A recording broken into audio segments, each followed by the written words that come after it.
Assalamualaikum warahmatullahi wabarakatuh.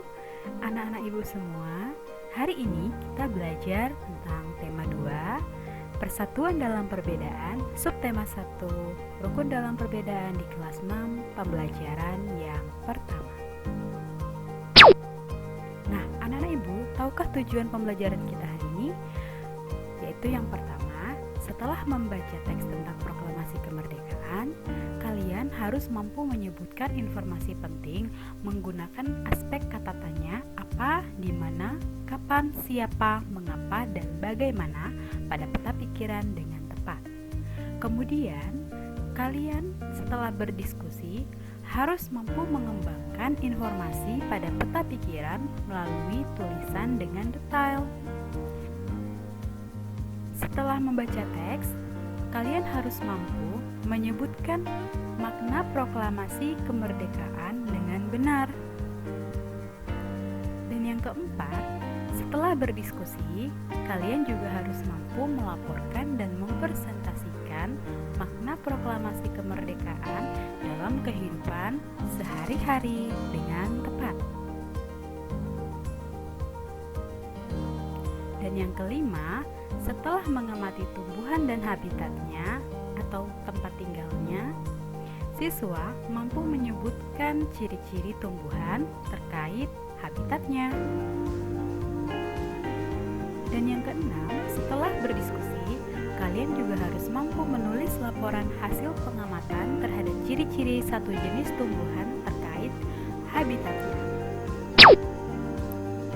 Nah, anak-anak ibu, di sini ada sebuah teks paragraf yaitu yang berjudul Proklamasi Kemerdekaan Indonesia. Proklamasi kemerdekaan yang dilakukan tanggal 17 Agustus 1945 menjadi peristiwa penting bagi bangsa Indonesia. Peristiwa tersebut menjadi tonggak sejarah di mana bangsa Indonesia berhak atas kemerdekaan dan wajib mempertahankannya.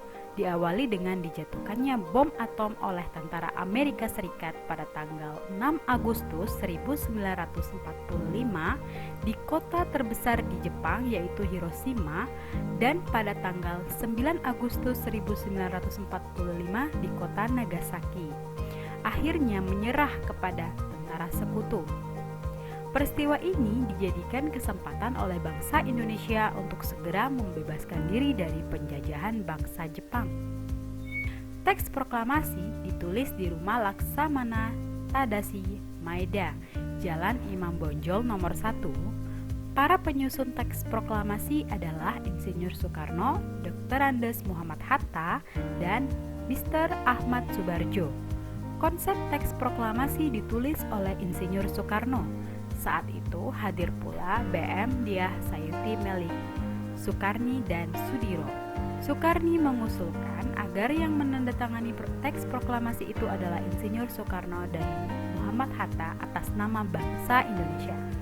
Teks proklamasi diketik oleh Sayuti Melik pagi harinya 17 Agustus 1945 di kediaman Soekarno, Jalan Pegangsaan Timur nomor 56 telah hadir antara lain Suwirjo, Wilopo, Gafar, Pringgodikdo, Tabrani, dan Trimurti. Acara dimulai pada pukul 10 dengan pembacaan proklamasi oleh Soekarno dan disambung pidato singkat tanpa teks. Kemudian bendera merah putih yang telah dijahit oleh Ibu Fatmawati dikibarkan. Setelah kita membaca teks tadi, kita bisa membuat kalimat pertanyaan menggunakan kata tanya apa, kapan, di mana, siapa, dan mengapa, dan bagaimana. Kata tanya apa digunakan untuk menanyakan hal atau peristiwa yang terjadi. Siapa? Kata tanya untuk menanyakan seseorang. Kapan? Kata tanya untuk menanyakan waktu terjadinya peristiwa. Di mana? Kata tanya untuk menanyakan tempat terjadinya peristiwa. Dan mengapa? Kata tanya untuk menanyakan penyebab terjadinya peristiwa. Dan yang terakhir adalah bagaimana? Kata tanya yang digunakan untuk menanyakan cara atau proses terjadinya sebuah peristiwa. Nah, anak-anak ibu, di tema 1 kemarin kita sudah mempelajari mengenai kata tanya 5W1H ini. Apakah anak-anak ibu sudah paham? Di tema kedua ini, anak-anak ibu harus membuat kalimat pertanyaan berdasarkan teks bacaan yang telah dibaca oleh anak-anak ibu dengan menggunakan kata tanya 5W1H. Berikut contoh yang akan ibu berikan berdasarkan teks bacaan Proklamasi Kemerdekaan Indonesia yang telah ibu baca tadi. Nah, di sini ada aspek 5W1H. Ada kata tanya apa, mengapa, siapa, bagaimana, kapan, dan di mana. Anak-anak ibu, kita akan membuat kalimat pertanyaan berdasarkan teks bacaan yang telah ibu bacakan tadi, yaitu Proklamasi Kemerdekaan Indonesia. Kita bahas satu-satu ya. Kata tanya apa? Apa yang diusulkan oleh Soekarni pada saat proses penyusunan teks proklamasi? Jadi, anak-anak ibu di sini dalam membuat kalimat pertanyaan harus ada jawabannya yang ada di dalam teks. Jadi, pertanyaannya itu jawabannya ada di dalam teks. Jangan lari ya dari teks bacaan, karena kalau misalnya anak ibu membuat kalimat pertanyaan tetapi jawabannya tidak ada di dalam teks bacaan, berarti kalimat pertanyaan yang anak ibu buat itu salah. Apa yang diusulkan oleh Soekarni pada saat proses penyusunan teks proklamasi? Jawaban yang ada di dalam teks adalah Soekarni mengusulkan untuk Insinyur Soekarno dan Muhammad Hatta yang menandatangani teks proklamasi atas nama bangsa Indonesia. Kemudian, mengapa? Kata tanya mengapa di sini boleh kita buat berdasarkan teks bacaan yang telah kita baca tadi. Mengapa negara Jepang menyerah kepada tentara sekutu? Di situ jawabannya ada, yaitu karena dua kota negara Jepang terbesar dibom atom oleh tentara sekutu. Nah, itu dia. Kata tanya siapa? Siapa yang membacakan teks proklamasi pada tanggal 17 Agustus 1945? Di dalam teks juga ada jawabannya, yaitu Insinyur Soekarno. Kemudian, bagaimana? Bagaimana teks proklamasi disusun? Nah, pertanyaan ini mengacu kepada proses penyusunan teks proklamasi. Di sana juga ada jawabannya di dalam teks bacaan. Kemudian, kapan? Kapan dilaksanakan proklamasi kemerdekaan negara Indonesia? Jawabannya juga ada di dalam teks, yaitu 17 Agustus 1945 pada pukul 10. Di mana? Di mana teks proklamasi ditulis? Di sana juga ada jawabannya, yaitu di Rumah Laksamana Taisi Maeda. Begitulah anak-anak ibu cara membuat kalimat pertanyaan menggunakan kata tanya 5W1H berdasarkan teks bacaan yang telah kita baca tadi. Ingat, dalam membuat kalimat pertanyaan, jawaban harus ada di dalam teks bacaan. Lanjut, apa makna proklamasi kemerdekaan bagi kita? Beberapa hari yang lalu, kita sudah melaksanakan kemerdekaan. Beberapa hari yang lalu, kita sudah memperingati hari ulang tahun kemerdekaan, yaitu pada tanggal 17 Agustus yang lalu. Apa makna proklamasi kemerdekaan bagi kita? Yang pertama, menandai lahirnya bangsa Indonesia sebagai bangsa yang merdeka. Yang kedua, puncak perjuangan bangsa Indonesia meraih kemerdekaan. Yang ketiga, pengakuan dari dunia luar, dari negara-negara yang lain tentang negara kita yang sudah merdeka. Yang keempat, bukti bahwa Indonesia merupakan bangsa yang mandiri karena memperjuangkan kemerdekaan sendiri. Dan yang kelima, landasan untuk bersikap terhadap dunia. Nah, ini ada proklamasi. Kami, bangsa Indonesia, dengan ini menyatakan kemerdekaan Indonesia.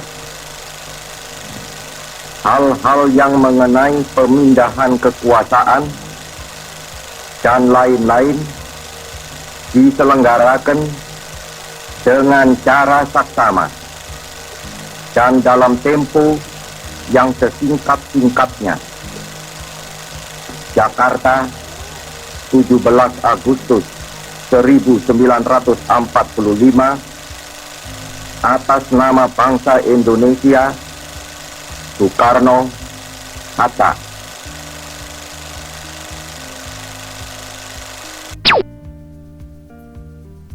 Nah, anak-anak ibu, tahukah kalian bahwa diperlukan kemampuan untuk melakukan penyesuaian atau adaptasi ketika kita ingin menciptakan kerukunan dalam perbedaan?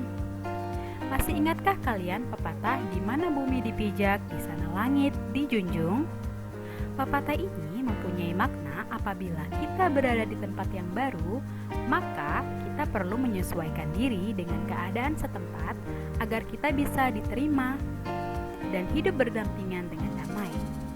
Hal ini juga berlaku pada tumbuhan. Agar keberlangsungan hidupnya terjamin, maka tumbuhan harus mampu melakukan adaptasi sesuai kondisi lingkungannya. Nah, anak-anak ibu, ada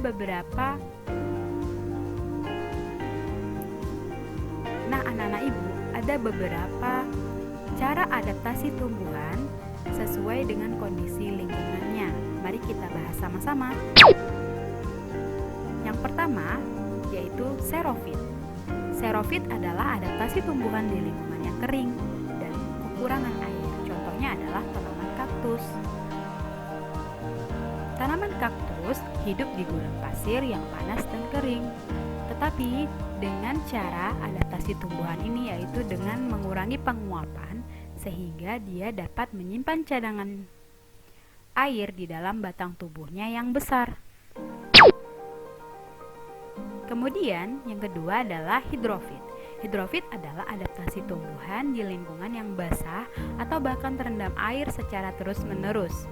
Contohnya adalah teratai. Tanaman teratai hidup di tanaman teratai hidup di danau.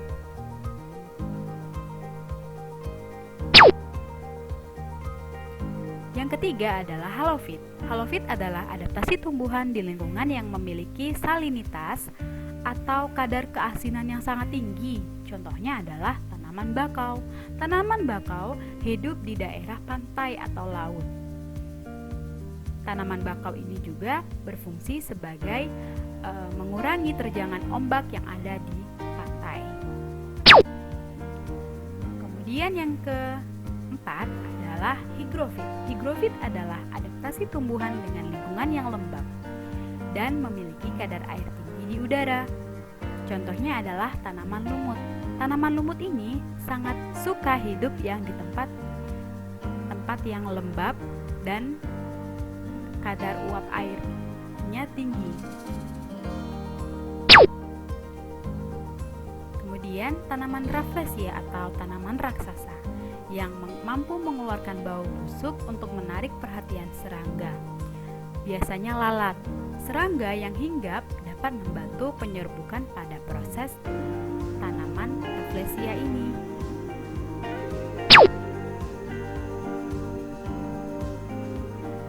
Kemudian ada adaptasi tumbuhan di lingkungan yang miskin nitrogen.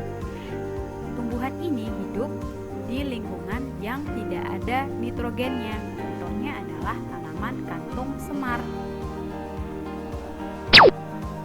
Nah, anak-anak ibu silahkan dibaca buku tema 2 dan kerjakan tugas yang telah ibu berikan. Terima kasih. Assalamualaikum warahmatullahi wabarakatuh.